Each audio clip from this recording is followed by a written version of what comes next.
Au nom de Jésus-Christ.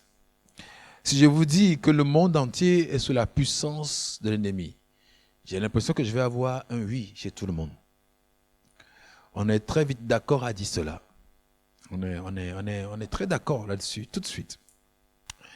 Que le monde entier est sous la puissance du diable. Et là, si je vous dis une chose aussi, qui est aussi dans le même passage, enfin, dans les Écritures, que vous, l'exception est faite sur vous parce que vous n'êtes pas de ce monde. Et là, vous dites un amen qui est questionnable. Un amen qui mérite réflexion. Un amen qui est un amen avec un petit mais peut-être derrière.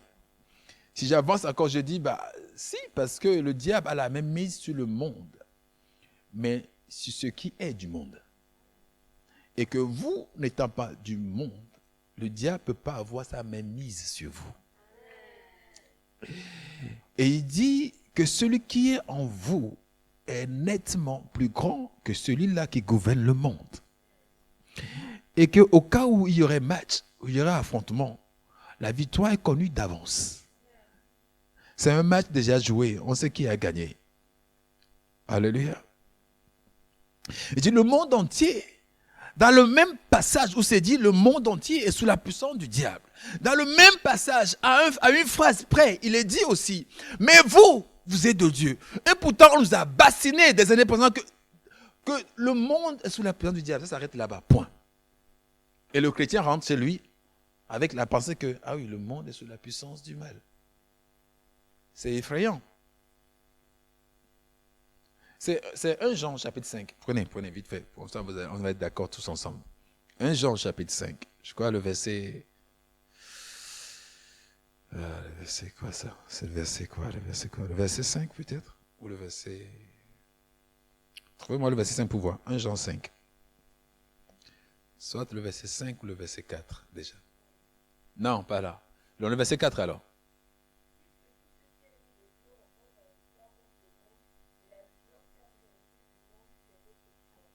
Ça c'est.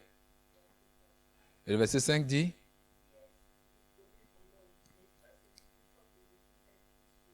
Ok, verset 19. C'est ça. Ok, c'est ça. Vas-y.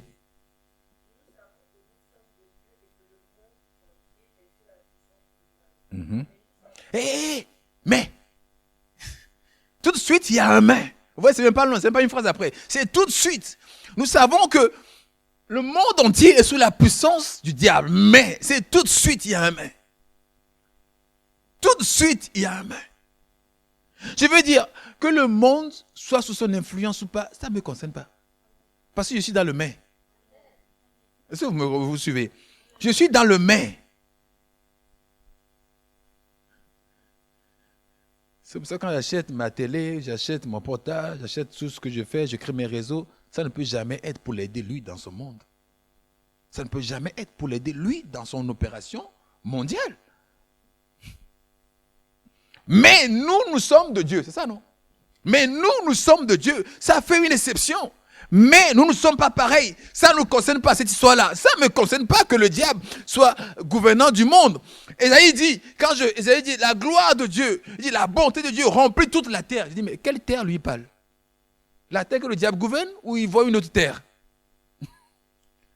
Alléluia. Ésaïe dit, la gloire de Dieu remplit toute la terre. Et on nous dit que le diable gouverne toute la terre. Mais de quelle terre on parle finalement?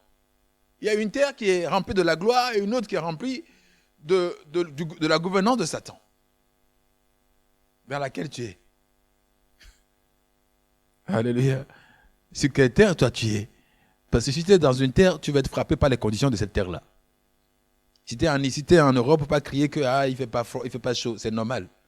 Tu as voyagé exprès pour ça. Donc profite-en du froid. Si tu es sur une terre, tu vas être frappé par les conditions qui sont sur cette terre-là.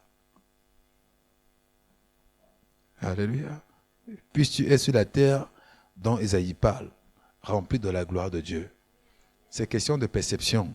Alléluia. C'est vraiment question de perception. Qu'est-ce que tu vois? Il dit à Abraham, quoi? Il dit, viens, je vais faire de toi le père de la multitude, alors qu'il était encore sans enfant, à 75 ans, je crois. Et il lui dit, je vais faire de toi père de multitude. Et c'est Abraham. Il a entendu. Ok, mais ça n'a pas suffi. Il a voulu changer le regard d'Abraham. Il a maintenant dit, regarde les étoiles. Regarde maintenant. Tu as entendu ce que je vais faire. Mais tant que tu ne vois pas, tu ne toucheras pas. Alléluia. Vois et même compte. Abraham a vu. Sa manière de réfléchir, son avenir a changé. Bien avant que son nom change. Je veux dire, ta manière de regarder changera avant que ton nom change. Alléluia. Si tu ne vois pas réussir, on ne t'appellera jamais un success story. Non. Il n'y a personne qui a réussi par hasard. J'ai remarqué. Il n'y a personne qui a réussi par hasard. Personne n'a réussi par hasard. Donc tu ne vas pas être l'exception. Ça n'existe pas. Alléluia. Personne n'a réussi par hasard. Une réussite est toujours le produit d'un prix consciemment payé, d'une démarche consciemment posée. Ce n'est pas du hasard ou j'ai réussi, je ne voulais pas, ou je ne m'y attendais pas à réussir. Non, celui qui réussit fait des choses pour réussir. Alléluia. Alléluia. Aucune méchanceté n'a la même mise sur moi, car je suis en Dieu et le plus grand vit en moi. Alléluia. Aucune méchanceté n'a de même mise sur toi, n'aura de même mise sur toi au nom de Jésus-Christ. Au nom de Jésus-Christ. Au nom de Jésus-Christ. Veuillez vous asseoir pour un temps. Juge chapitre 6. Juge chapitre 6. Juge chapitre 6.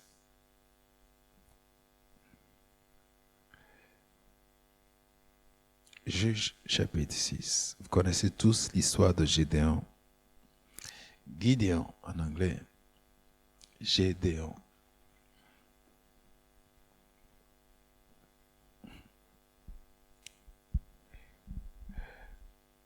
Et tout le chapitre devant vous. Je ne sais pas quel morceau on va lire, on verra. Et Gédéon, donc, fait partie du peuple qui est opprimé par les mendiants. C'est-à-dire, ces gens-là, ils travaillaient leur terre, semaient des choses et entretenaient le sol et la semence. Des jours, des semaines, peut-être même des mois plus tard. Quand la poussée est prête et que le fruit va bientôt être au temps de la moisson, arrivent maintenant les mendiants, qui est un autre peuple barbare à côté. Et ils débarquent dans la ville avec leur puissance, avec leur char. J'ai jamais aimé ça. Le fait que le plus fort vienne juste parce que le plus fort pense qu'il ne lui appartient pas. Parce qu'il est plus fort. J'ai jamais aimé ça. Même dans les histoires humaines, je trouve que c'est d'une injustice cruelle de faire ça. Et ça se fait, même dans aujourd'hui encore, ça se fait. Je ne vais pas aller plus loin, j'arrête là. Mais ça se fait encore dans le temps moderne aujourd'hui. Quelqu'un, parce qu'il est fort, va attaquer l'autre qui est faible, avec des arguments bizarres. Mais parce qu'il est fort, parce qu'il se sait plus fort que l'autre. Et les mendiants, c'est ce qu'ils faisaient. Ils allaient chaque fois, dès qu'il y a le temps de la moisson, ils allaient et ils moissonnaient tout. Aux yeux et au su, les citoyens, ce n'est pas qu'ils n'étaient pas au courant, ils savaient, mais ils ne peuvent pas se battre. Parce que les mendiants venaient en étant bien armés. Eux, ils n'avaient rien. Et donc, du labeur, du travail qu'ils ont fait des mois durant, ils voyaient comme ça sous leurs yeux les mendiants s'approprier de ces choses-là. et repartir. On les laissait quelques miettes, histoire de pouvoir juste se nourrir et refaire encore le travail. Et chaque saison, ça se faisait comme ça. Ça a duré pendant plus de 7 ans. Je crois 17 ans, mais bon, je n'ai pas lu le test ce matin. Ça vient d'arriver, je n'ai pas prévu ça. Mais plusieurs années, plus de 7 ans, ça a duré. Pas une fois, pas une saison, pas de plus de 7 ans, ça a duré. Et alors, il y a un petit, j'ai dit bien un petit jeune homme, pas plus âgé que David au moment où il a combattu Goliath, est en train de battre du froment, du moins les quelques miettes qui restaient, pour faire du gâteau. Et alors, un ange lui est apparu.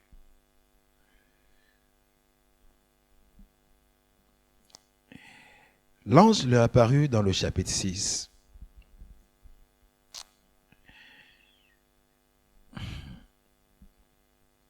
L'ange lui est apparu dans le chapitre 6 à partir du verset 11. Donc, je décris la scène là et je ne sais pas si j'ai été très clair. C'est eux-mêmes qui ont travaillé leur propre terre dans leur propre pays, dans leur propre nation.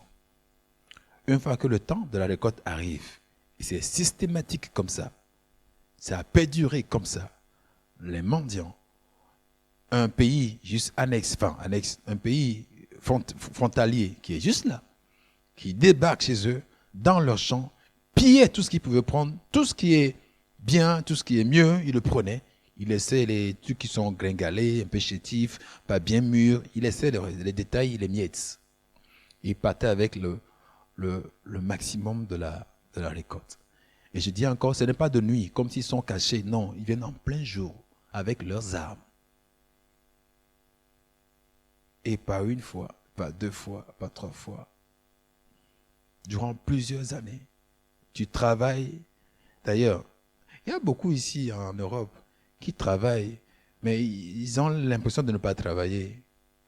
Quand l'argent arrive, ils ne voient pas la couleur de l'argent. Ils sentent seulement qu'ils payent des charges. Ils sentent qu'ils payent ces charges. Et Christ dit ça même que beaucoup des chrétiens qui ne vivent pas selon le plan de Dieu ont comme des poches percées. Ils vont bien travailler, hein? Ils amassent, ils mettent dans leur poche. Mais arrivé au moment de sortir, ils voient que non, la poche était trouée et que l'argent qu'ils ont mis dans leur poche est retombé. Ils ont dit, ils ont laissé Dieu pour aller creuser des citernes crevassées.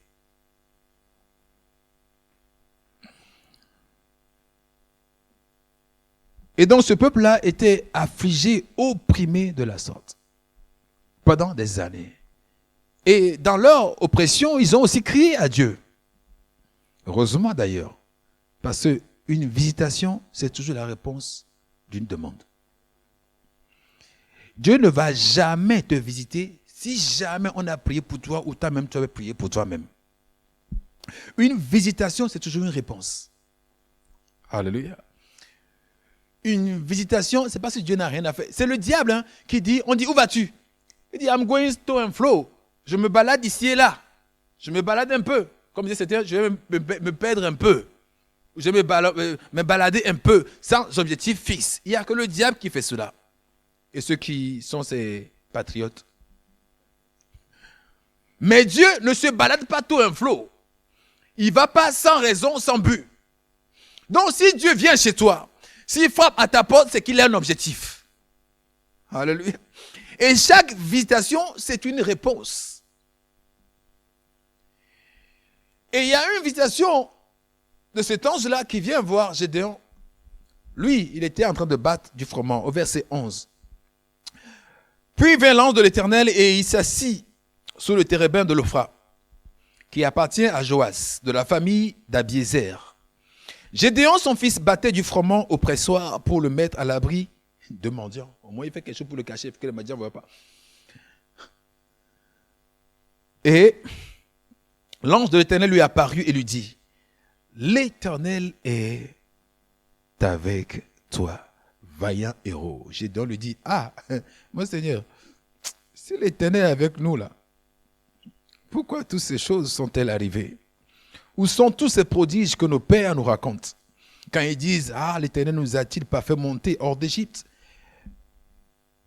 Maintenant, l'Éternel nous abandonne et nous livre entre les mains de mendiants.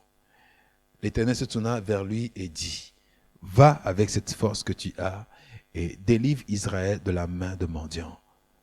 N'est-ce pas moi qui t'envoie? Gédéon lui dit, ah, mon Seigneur, avec quoi délivrerai-je Israël? Voici, ma famille est la plus pauvre en Manassé. Je suis le plus petit dans la maison de mon père. L'Éternel lui dit, moi, je serai avec toi et tu battras mendiant comme un seul homme. Je m'arrête là. Donc l'ange lui dit, en gros, Gédéon, c'est toi qui vas aller, qui va apporter la délivrance à ton peuple. Gédéon a dit, c'est vrai que Dieu ne se trompe jamais, mais là, c'est le cas. Si tu es trompé de personnes, pour former une armée, pour aller battre les mendiants, il faut au minimum avoir les armes qu'ils ont, voire des armes beaucoup plus sophistiquées qu'eux. Et cela, ça a un coût. À l'époque, pour former les armes, il faut avoir des artisans pour battre le fer. Et il faut les payer. Il dit tout de suite, ma famille n'a pas d'argent. Ma famille n'a pas de quoi aller payer des artisans pour fabriquer des armes. Tout de suite, sa manière de délivrance est dans le physique, est dans l'armerie, est dans enfin, est-ce que j'ai les armes pour? Et comment faire pour avoir les armes? Il faut payer des forgerons. Il dit, ma famille est une petite famille, fait partie de la plus pauvre. Amen. Dieu, il appelle aussi bien les riches, il appelle aussi bien les pauvres. Alléluia. Et quand il appelle un pauvre, c'est parce que sa pauvreté est attirante. C'est parce que Dieu veut l'enrichir. D'ailleurs, aucune pauvreté n'est attirante. Elle est puante. Fuyez la pauvreté, elle n'est pas attirante du tout. Il y a des gens qui pensent qu'à force de la pauvreté, ils peuvent attirer la sympathie. Non, tu attires la pitié. C'est différent.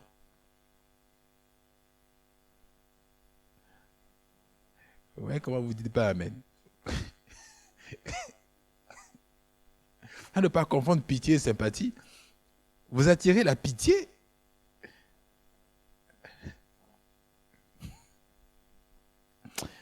Alléluia.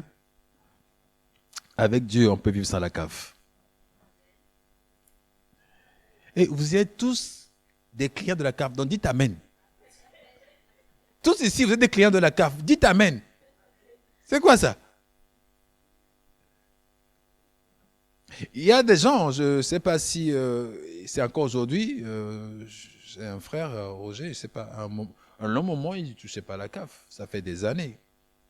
Je ne sais pas si maintenant ça a commencé ou pas.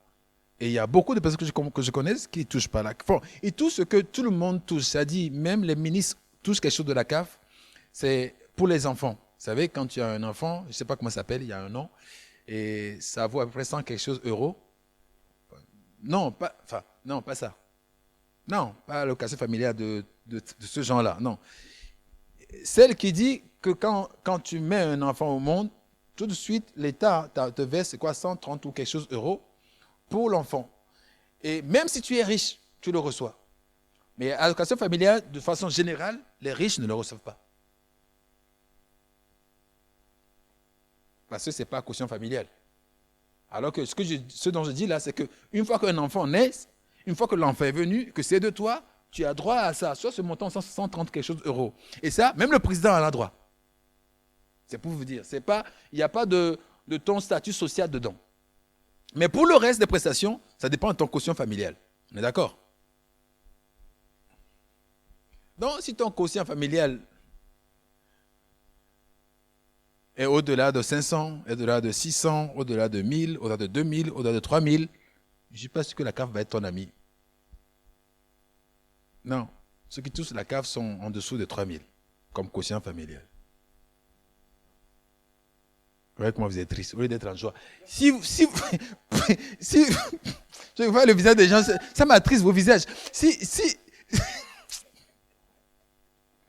y a même des gens dans le cœur, ils disent, Seigneur, pourvu que j'atteigne jamais 3000. Comme ça, la CAF va toujours prendre en charge.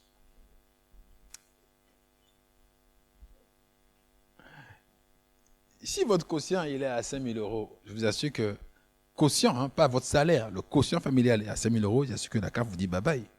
Il n'y a plus rien à voir avec la CAF. C'est pour ça que des fois les riches sont mécontents en France. Parce qu'eux, au lieu de recevoir, eux, ils payent.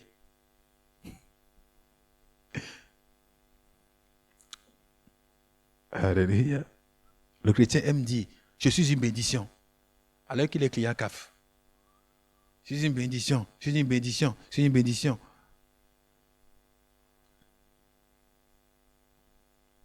Quand on la voit, hein, cette bénédiction-là, alléluia, quand on la voit, de même que vous n'allez pas voir le médecin, il ne connaît pas que vous êtes malade, de même aussi bientôt que la CAF ne sache même pas que vous êtes là. Amen. Sache même pas que vous êtes là. Vous n'êtes pas, non, que vous n'êtes pas là. Vous êtes là seulement parce que, on renseigne vos enfants, etc. Ça s'arrête là. Ce n'est pas tout le monde qui a un logement qui reçoit la CAF pour payer son loyer. Hein. À ne pas croire, ce n'est pas tout le monde. Je connais une personne ici, dès qu'elle a commencé à travailler avec sa famille, la CAF est devenue minuscule. Tellement minuscule, tu as envie de leur dire, bon, arrêtez vos 50 euros là, arrêtez. Si c'est 50 euros pour me donner, arrêtez. Je m'en débrouillerai moi-même. Et Dieu dit qu'il vous bénira en sorte que vous soyez une source de bénédiction. Que bientôt quelqu'un ici aille voir monsieur le maire. C'est pas, notre maire a changé d'ailleurs, non, je crois que c'est plus le même. Bon, allez voir monsieur le maire pour dire, c'est quoi le besoin ici à Angers? Je veux financer. Et il te regarde et dit, toi? Alléluia. C'est comme ça, celui qui a acheté le SCO d'Angers à l'époque, il a fait. Il a quitté le Mans, il vient à Angers, il voit le maire, il dit, j'ai envie d'investir en Angers, qu'est-ce qu'il faut? Moi, on lui présente les domaines où il a changé de domaine sportif, je vais acheter le club.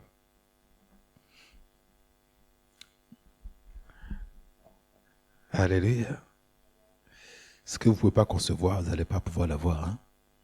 Il dit à Gédéon, c'est toi qui vas aller délivrer ton peuple. Gédéon dit, non, je ne suis pas riche. Ma famille est la plus pauvre. Je suis le plus petit de ma famille en plus. Je ne suis même pas héritier direct. Si jamais il y avait de l'argent. Je suis le dernier. Non, je ne peux pas. L'ange dit, c'est pas moi qui t'envoie. Il dit, tu battras Madian comme un seul homme. Va avec la force que tu as. Et c'est ça ce que j'ai entendu pendant qu'on priait. C'est n'y allez pas avec la force que vous avez. C'est pas va avec la force que tu as. N'y allez pas avec la force que vous avez. Jésus a dit à ses disciples, oui, je vous ai enseigné pendant 3 ans et demi, mais cela ne substitue en rien que vous recevez le Saint-Esprit. Actes 1:8, il dit, vous recevez une puissance quand le Saint-Esprit viendra sur vous. Donc, Luc 24:49, allez rester à Jérusalem, attendez là, jusqu'à ce que vous soyez revêtus de puissance. L'enseignement que je vous ai donné pendant 3 ans et demi ne substitue en rien à la puissance. N'y allez pas avec cette force-là. Allez attendre de recevoir. Et vous savez, beaucoup pensent que Gédéon est parti avec cette force-là. Non. Quand vous lisez le chapitre, vous allez que plus tard, Dieu lui a revêtu de son esprit avant que la guerre ne commence. Dieu qui lui a dit, va avec cette force-là, c'est que le monsieur n'a aucune force.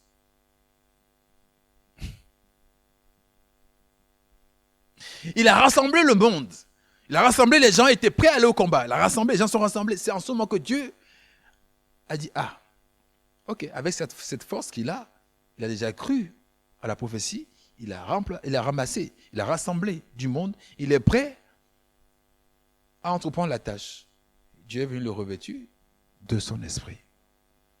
Il ne va pas faire une œuvre qui te dépasse et laisser l'Esprit Saint à la maison. La lutte serait acharnée, tu vas perdre. tu vas perdre. Verset 33. Il dit, tout mendiant, Amalek et les fils de l'Orient se rassemblèrent et y passèrent le Jourdain et campèrent dans la vallée de Jizreel. Gédéon fut revêtu de l'Esprit de l'Éternel et il sonna alors la trompette. Et Abiathar fut convoqué pour marcher à sa suite. Alléluia. Avec ta force que tu as, tu peux faire quelque chose. Tu fais certaines choses, mais le combat lui-même appartient toujours à Dieu. Si tu ne revêts pas de son esprit, tu ne peux pas aller à ce combat-là. Tu ne peux pas aller à ce combat-là. Dieu te parlera, tu entends la voix pour que tu arrives à être d'accord avec lui. Mais au moment du combat, il ne te laissera pas orphelin. Il ne te laissera pas passer pour dire, va le faire. Non.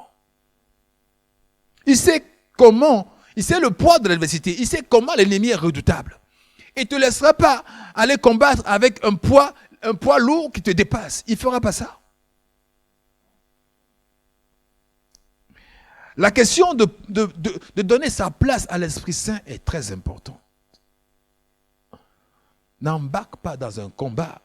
D'ailleurs, quand tu sais que tu es attaqué, tu sais que tu es environné, tu sais que tu es comme visé, hey, fais marche avec le Saint-Esprit. Fais route avec le Saint-Esprit. C'est lui que les gens appellent, chaque fois que la chose est mission impossible, c'est lui qu'on appelle. Ce n'est pas Tom Cruise. Chaque fois que la tâche est impossible devant toi, même si tu te dis, Dieu est fort, rassure-toi que Dieu est fort là t'accompagne. Alléluia. Sinon, n'y va pas. Sinon, n'y va pas. Je remarque que ces temps-ci, beaucoup de pasteurs refusent de prier pour des gens. J'ai vu des vidéos qu'on m'a envoyées, je ne cite pas les noms des pasteurs, pas les mêmes chaque fois, c'est différent. Ils voient une femme paralysée, un peu, le bras est tordu, je ne sais pas comment faire, le bras est comme un lacet. Il fait mais le bras qui est droit comme ça, il était comme ça, courbé comme ça. On lui a amené, on dit prie, il s'est détourné. Plus tard, on ramène encore la femme devant lui, il s'est encore détourné. Plus tard, troisième fois, on ramène encore la femme, il dit non, je ne peux pas pour elle. Puis la femme est repartie. Et moi, j'ai compris. Il y a certains combats. Quand tu le vois en face de toi, si tu es sage, tu esquives. Si tu esquives pas, et que tu prends le challenge, rassure-toi que cet esprit est avec toi. Il a dit, au nom de Jésus que Paul prêche, je te dis, sors. Le démon a dit, hey, wait, on va causer d'abord que je te gifle. Je connais Paul, je le connais. Jésus aussi, je connais. Mais dans tout ça là, toi, tu es qui au bataillon? Toi, tu es qui? Je ne te connais pas. Et ça, c'est le récit biblique. Mais dans la vie réelle, enfin, dans la vie contemporaine, je veux dire de nos jours, moi, j'ai vu beaucoup de personnes se faire taper par les démoniaques. Oui, c'est arrivé. Mais quand un démoniaque te tabasse ça. C'est pas semblant. Lui, il veut voir du sang. Donc, il te tabasse réellement. 7 hommes ont coupé la route à un évangéliste à côté d'un stade de foot. Il marchait, rentrait à la maison et il dit, toi, tu as osé nous chasser.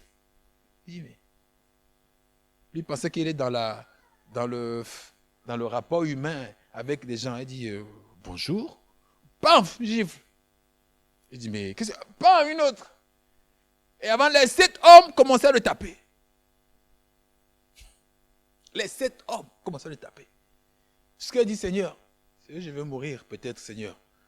Il est en train de faire la dernière prière pour mourir. Seigneur, prends mon âme. Seigneur, prends mon âme. Seigneur, prends mon âme. Et un qui dit, fermez sa bouche. Fermez sa bouche. Et lui, il commençait à dire, si ça les gêne, alors je dis encore plus fort. En disant plus fort, il voit juste que les coups n'arrivent plus. Les gens font le geste de taper, mais les coups n'arrivent plus. Ça ne l'atteint plus. Et lui, il est utilisé assis au sol comme ça, en train de saigner, mais le coup ne l'atteint plus. Et les gens sont venus maintenant pour dire, mais qu'est-ce qu'il y a? Pourquoi tu saignes? Il dit, mais vous ne voyez pas ceux qui me tapent? Il dit, mais qui? Quand on l'a pris, le pasteur là, on l'a mené à l'asile de fous, pensant qu'il était fou. Et dans son témoignage, il décrit les hommes qui l'ont commencé à taper. Il dit que c'était des vrais hommes physiques. Mais au moment de quand j'ai commencé à prier, apparemment les voisins ne les voyaient plus. On voit moi ceux qui criaient. On vient me secourir. Ici à Angers, là c'est l'Afrique, non? Venez à Angers pour dire que les démons ne sont pas en Afrique, ils sont partout. Moi et un frère, je ne sais pas si c'était le nom, il est au Colombier, on est parti prier pour une femme qui vient à peine d'être libérée de Ponce. Comment ça s'appelle là? Enfin, il y a un truc de fou là-bas au Ponce. On vient de le libérer pour 2 semaines pour aller voir sa famille. Et donc, Saint James, voilà. Et il demande la prière. Donc, le frère m'appelle, puis je ne vais pas aller seul, viens qu'on y aille. Je dis, ok. Et on y va. Et quand on y va, il a ramené une tierce personne avec lui. Et je demande, je ne sais même pourquoi. Il dit non. Des fois, il a des visions. Donc, peut-être qu'il va avoir des visions, ça va nous aider. Il dit, j'espère que c'est un soldat. Parce que vision, là, ça n'a pas marché là-bas. J'espère que c'est un soldat. On est rentré dans la salle. On n'était que 3. On a mis une vidéo pour filmer. C'est ce qui va se passer.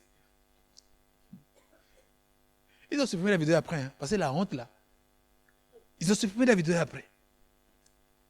Dès qu'on a commencé à louer, à chanter, le monsieur s'est approché. Le troisième personne s'est approché. Moi et le frère, on était restés à l'écart. Parce qu'on prend notre temps pour dire... En gros, moi je suis resté à l'écart. Je prie Seigneur, comment on fait? Que veux-tu qu'on fasse? Ce n'est pas ce que disait le frère dans sa prière aussi. Mais le troisième, qui soi-disant voit des visions, est parti carrément à côté de la dame. Et puis pose la main dessus, commence à fermer les yeux. Nous, on a la tête baissée. On attend juste boum. Quand on lève les yeux, nous, il est à terre en train de recevoir des coups. La dame lui a été de la saigner des coups.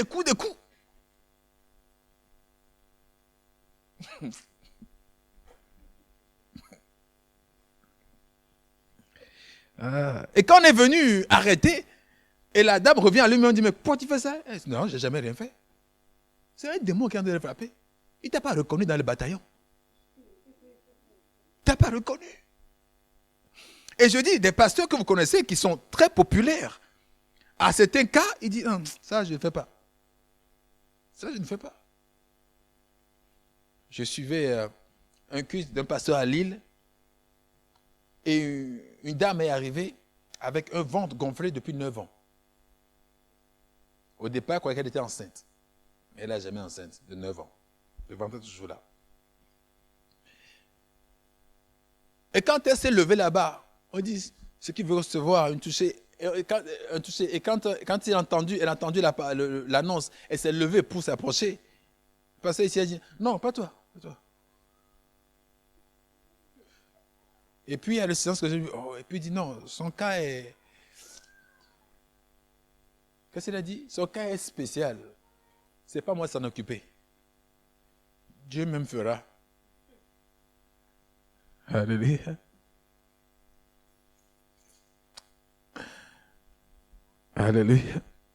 Ne prenez pas la peine d'aller combattre sans l'Esprit Saint. Même si on vous supplie. N'allez pas faire une bataille sans le Saint-Esprit. Sérieux, vous n'êtes pas de taille. Vous n'êtes pas de taille. Vous pouvez même repousser le combat, reporter la date de l'affront. Reporter cette date-là. Et prenez le temps de vous réconcilier avec le Saint-Esprit d'abord avant d'y aller. Alléluia.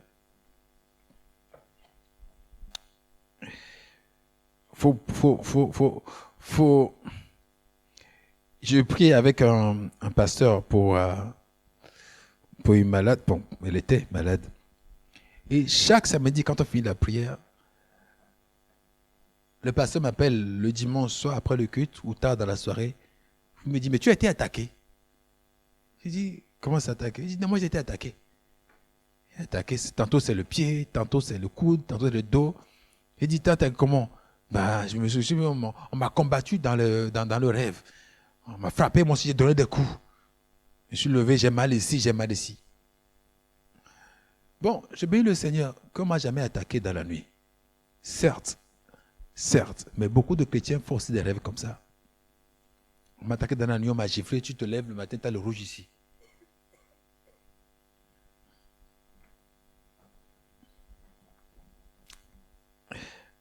Alléluia. Le Saint-Esprit est indispensable pour le combat. Alléluia. Quand Jésus était là, il envoyait les disciples, lui-même faisait garantie de sécurité.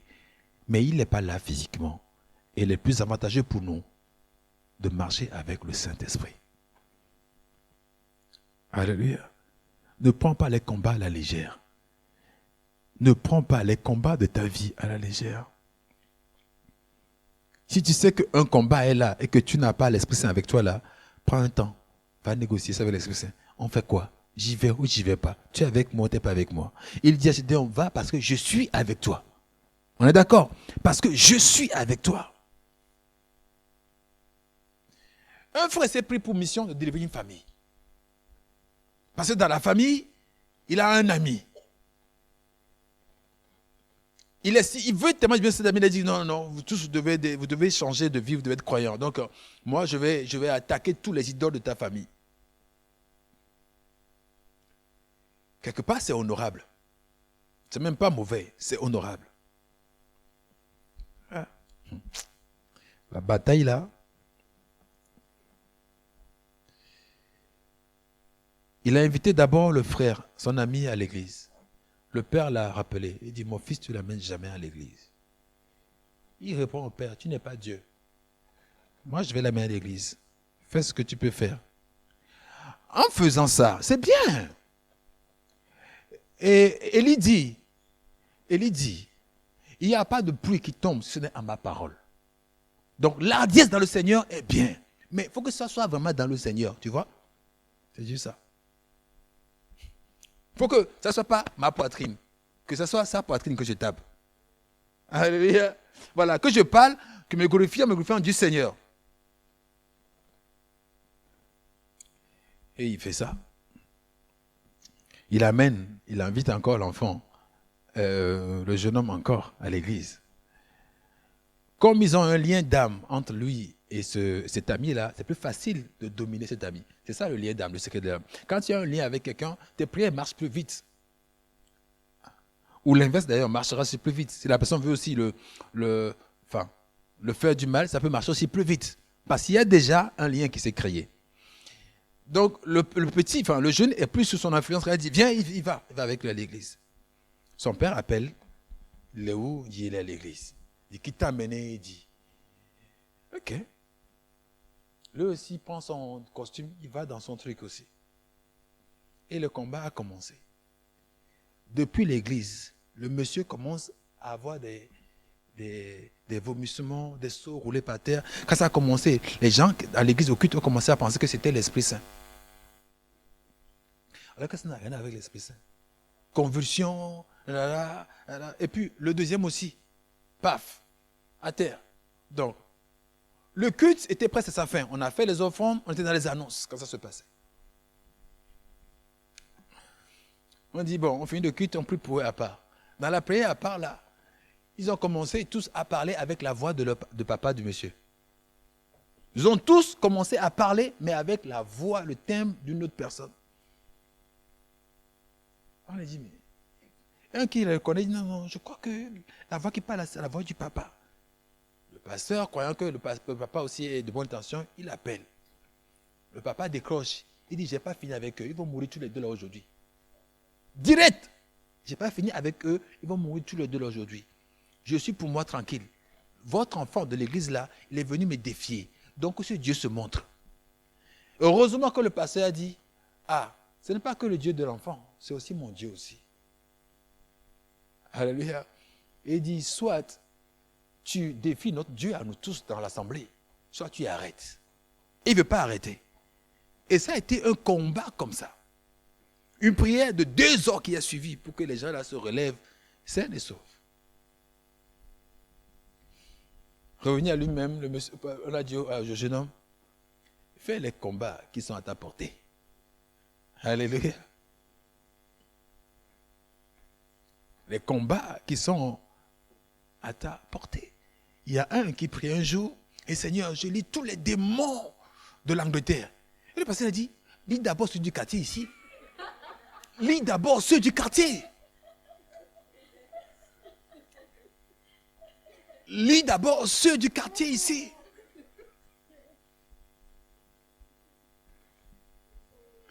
C'est d'abord du quartier. Il dit quoi? Vous serez mes témoins où? Voilà. En Judée. C'est ça, hein? En Samarie. Jérusalem. Et maintenant? Tu n'as pas encore gagné à la maison. Tu veux gagner dehors. Comment ça? Alléluia. Alléluia. Les prières comme ça de gens généralistes, là, c'est pas bien. Où vous priez, je lis tous les démons. Mais lesquels? Lesquels tout? Il y en a. Lesquels? C'est qui te concerne, ta vie, ta famille, l'église ou Angers. Parce que Angers aussi a ses divinités. Non, tu parles de lesquels? Si c'est tout là, tu n'es pas appelé pour ça, papa. Il n'y a pas que toi, croyant. Il y en a tellement dans tous les quartiers. Donc chacun peut s'occuper de l'endroit où il vit. Depuis que moi je suis enfant, je n'ai jamais prié pour l'Angleterre. Je vous dis la vérité. Jamais pour l'Espagne, jamais pour l'Italie. J'ai toujours prié soit pour l'Afrique, soit pour la France. Aucun autre pays j'ai prié pour. Même si je vois la guerre quelque part, je prie qu'ici qu'il n'y a pas la guerre. C'est tout. C'est ce qui me concerne. On n'a pas encore lié sur de l'Ukraine.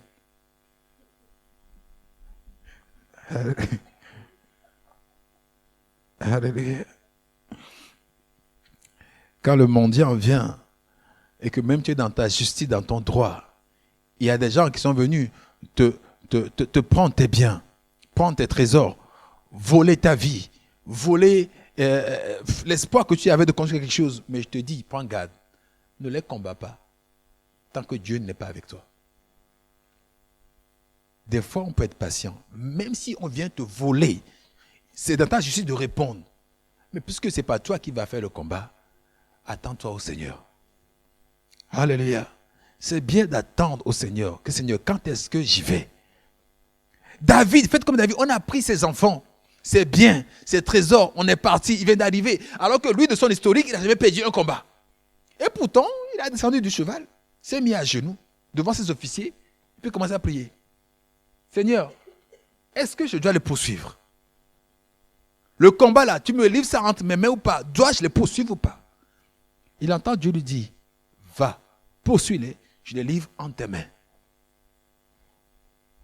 Je lisais hier soir avant de dormir l'histoire de Bénéine, qui dit, lui, il n'aimait pas du tout Orlando. C'est là où il a vécu. Il était dans l'église de son il était dans l'église de son pas beau-père, c'était pas, oui c'est ça, de son beau-père, c'est ça, de son beau-père, le père de Suzanne, sa femme.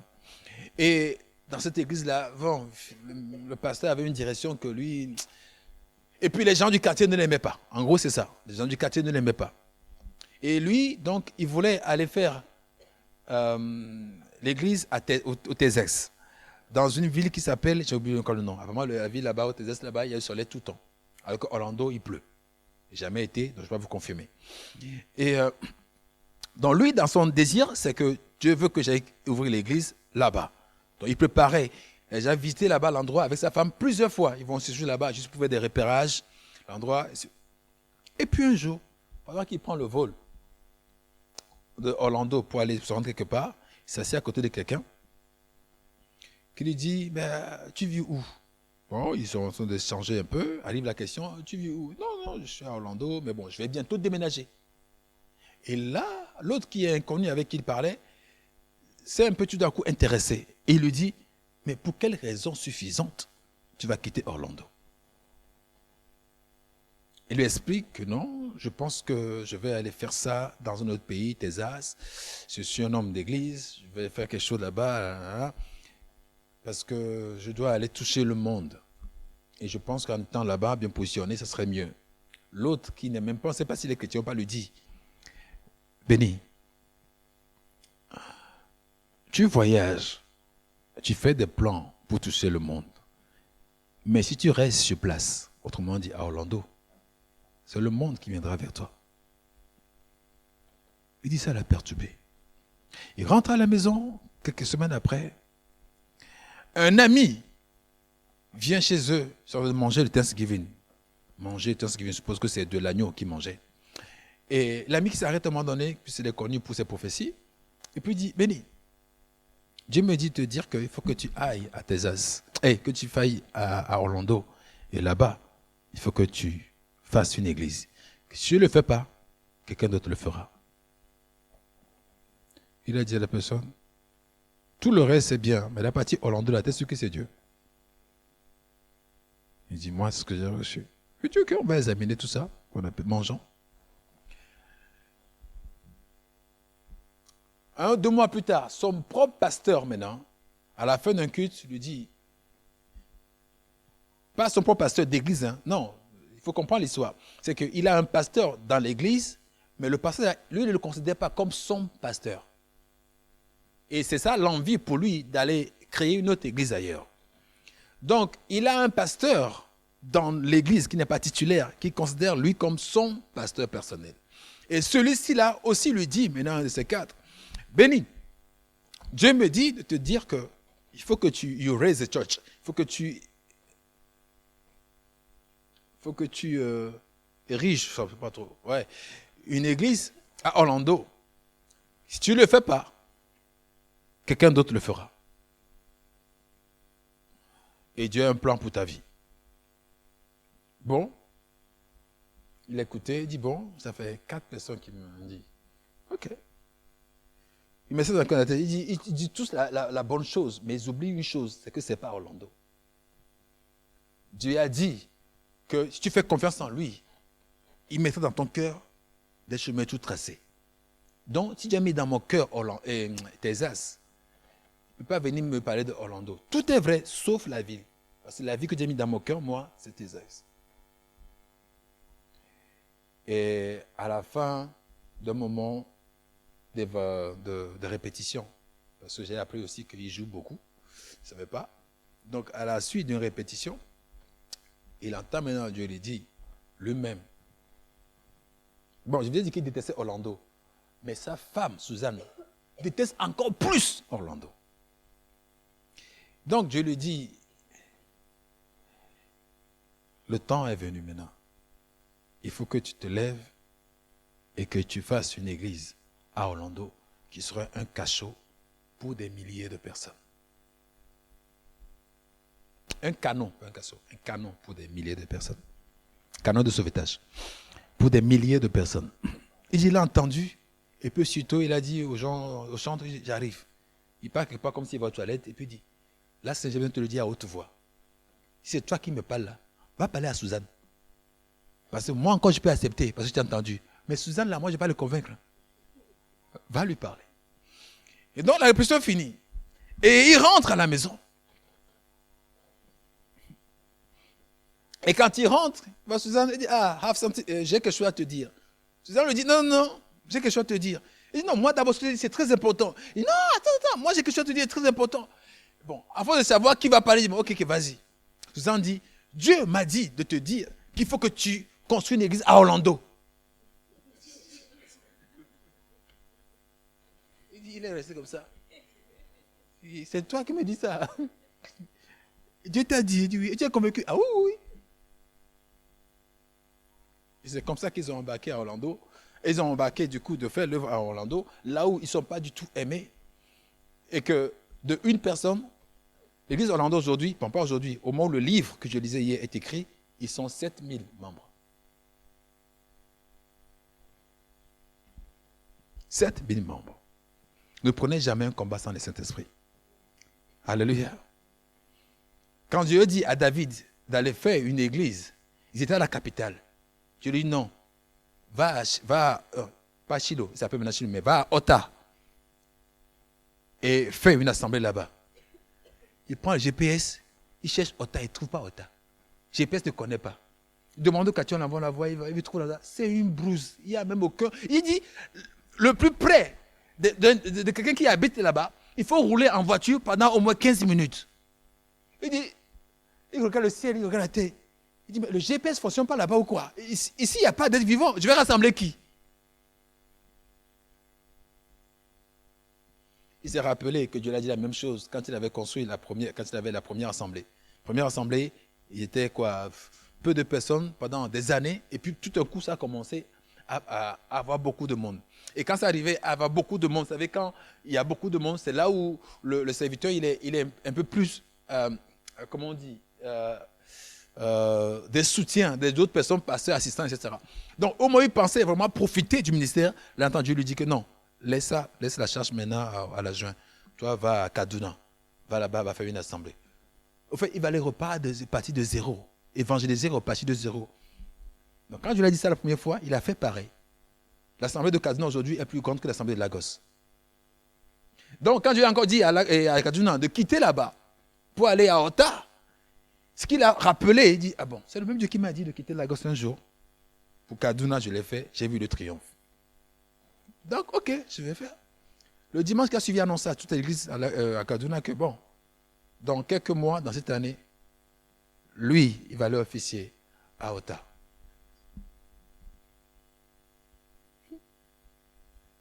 Il dit ça, il fait le plan de l'architecture, de comment bâtir vers la loi. Et puis il dit ça, le lendemain, il a commencé lui-même à porter de la culotte, à les débroussailler. Catapilla, tout venait. Toute l'église a commencé à s'y mettre. C'est ce qu'on appelle aujourd'hui Shiloh. Une année après, le jour de l'ouverture, il y avait 50 000 personnes pour l'inauguration de cet endroit pour prier. Et c'est ce jour-là qu'il dit, si demain Dieu me dit, va dans le désert et suscite-moi un peuple, il dit, je ne prendrai pas Dieu pour un fou. Alléluia. S'il me dit, demain, va dans le désert, je ne prendrai pas Dieu pour un fou. Mais il ne faut pas aller oser sans Dieu. Alléluia. Il ne faut pas aller faire sans Dieu. J'aimerais partir avec sa force et ne confondez pas avec sa force physique.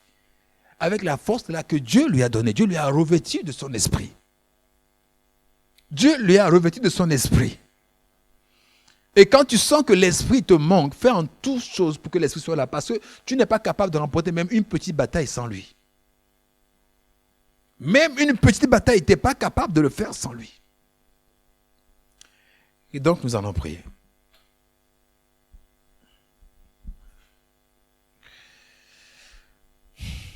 Dit l'Esprit de Dieu nous a créé, le souffle du Tout-Puissant nous anime. Que l'Esprit de Dieu, que Dieu répande sur nous abondamment son Esprit. Qu'il répande sur nous abondamment son Esprit. Qu'il nous fasse grâce de son Esprit. Qu'il fasse grâce de son Esprit. Qu'il nous fasse grâce de son Esprit au nom de Jésus-Christ. Quelqu'un prie pour que les combats que tu auras fait dans la famille, que tu auras fait dans ta vie privée, que tu auras fait dans ta maison, que tu auras fait pour le futur, ne soient pas des combats que tu fais seul. Que Dieu combatte avec toi. Que Dieu combatte avec toi au nom de Jésus. Demande que son esprit soit avec toi. Qu'il te remplisse de son esprit. Dis que sans l'esprit, tu ne peux pas combattre. Sans l'esprit, tu ne peux pas aller plus loin. Sans l'esprit, tu ne peux pas te défaire de l'ennemi. Tu ne peux pas prendre l'avantage sur tes adversaires sans l'esprit.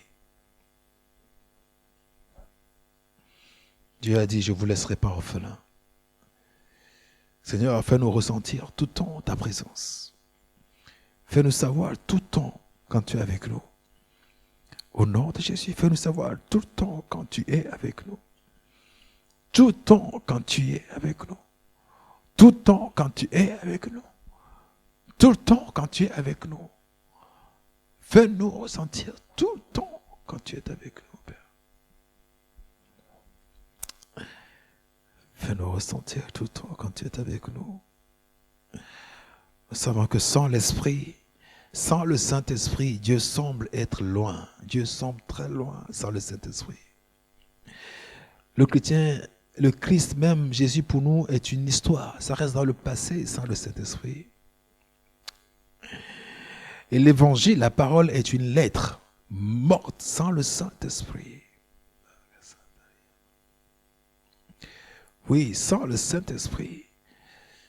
Un message est un bavardage ou une accumulation de mots sans le Saint-Esprit.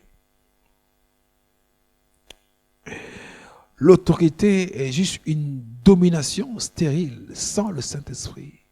Et l'Église, une simple organisation sans le Saint-Esprit. Que le Saint-Esprit soit là.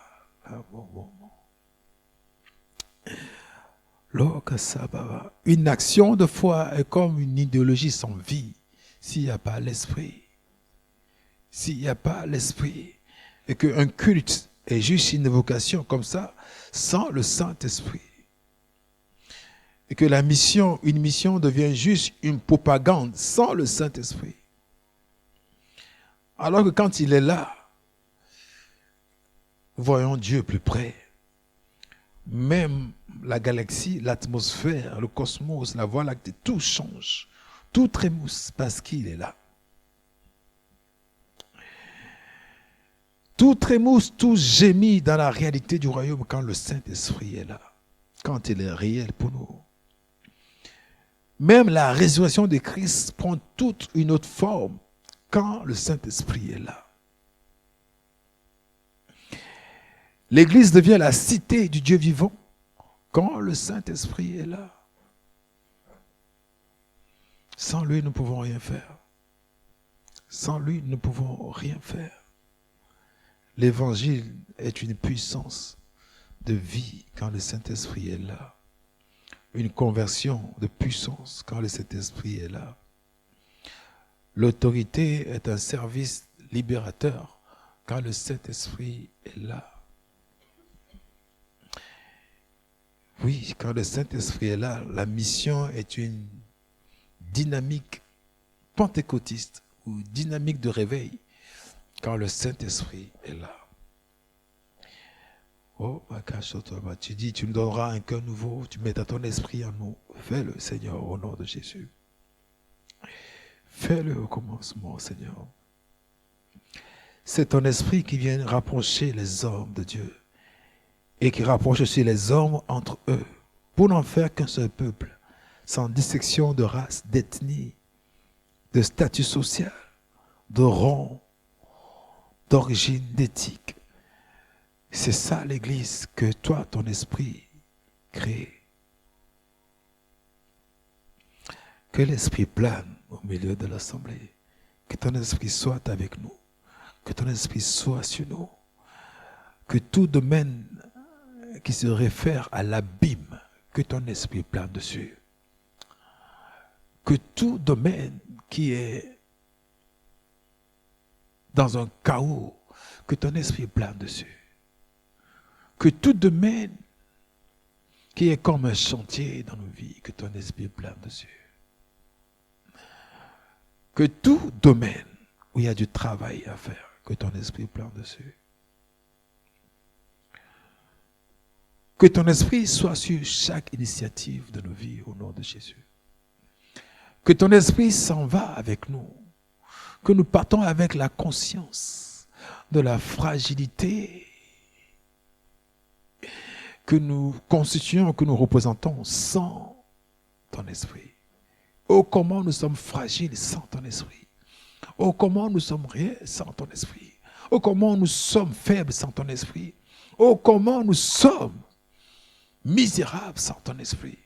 Oh, comment nous sommes vulnérables sans ton esprit.